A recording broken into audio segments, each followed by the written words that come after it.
So there's a mistake I made throughout my life that I don't want you to make. For 15 years, if you've watched my previous videos, you'll know that I suffered trying to find my niche, and everything that I started wasn't aligned to my core values. It wasn't aligned with my interests.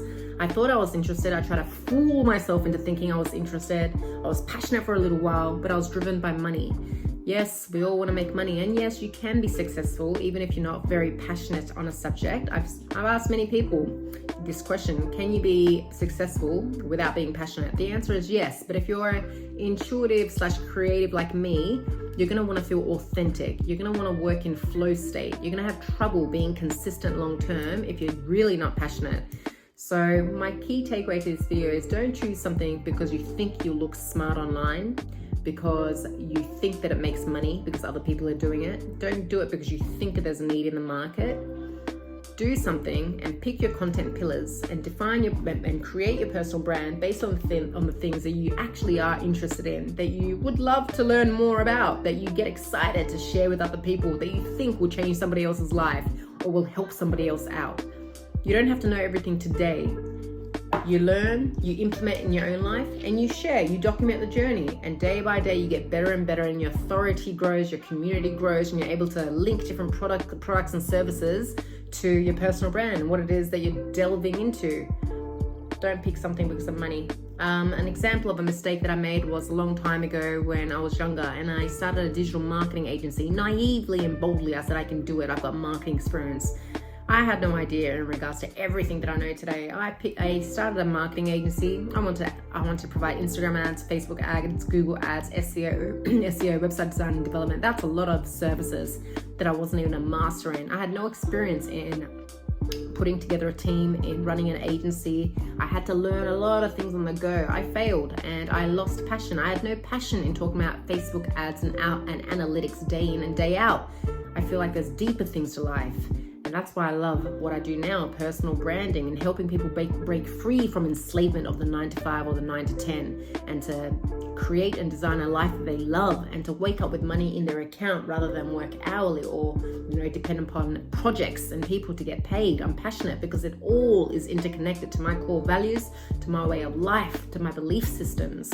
So what are your belief systems? What are your core values? What's your ideal life like? Design your ideal life. How would you love to live? What do you want to avoid? What's your anti-vision? My anti-vision is getting up at 9 a.m. for a meeting, taking customer service phone calls, dealing with customers back and forth. I want everything on my own terms, and we're entitled to that in the creator economy. You can design your life how you want. Before you make any decisions when it comes to your personal branding, when it comes to your content pillars, when it comes to your business model, always consider, what is the ideal life that I'm designing? How do I want to live, and what do I dread doing? So key takeaway to the video is, do not think about money. Think about your interests, passions, the things that you want to learn about, and think about what it is that you want to help other people with. And don't go through imposter syndrome. It's about learning, implementing, and sharing. And along the way you learn. And by doing that, you're always a few steps ahead of somebody else anyway. When you're learning something and you're implementing it in your life and sharing, someone else is getting value from you. So you're becoming a value creator. Also, what do you want your life?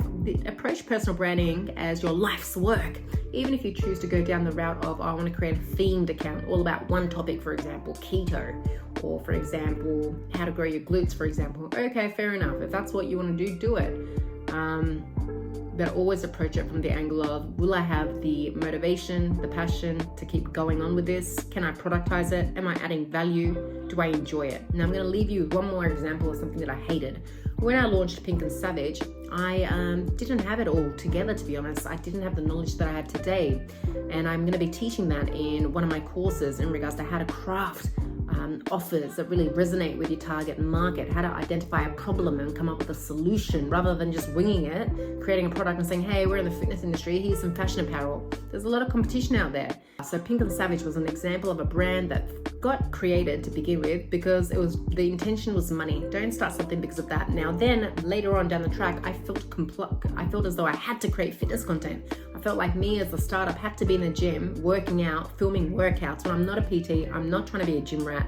I'm not in love with the gym. I'm a balanced, intuitive person. That's not my passion. But then later on, obviously, I learned how to restructure the business, find the customer avatar that was the perfect fit, and to position the business in a way where it's more appealing. And we'll talk about that later on in my videos and my courses. Do not make the mistake of going for something just because of money. Remember that. Any comments, drop it below. And I'm really focused on what you're interested in and what you'd love to be really good at, recognized for, what you can talk about all day, what you'd love to learn further.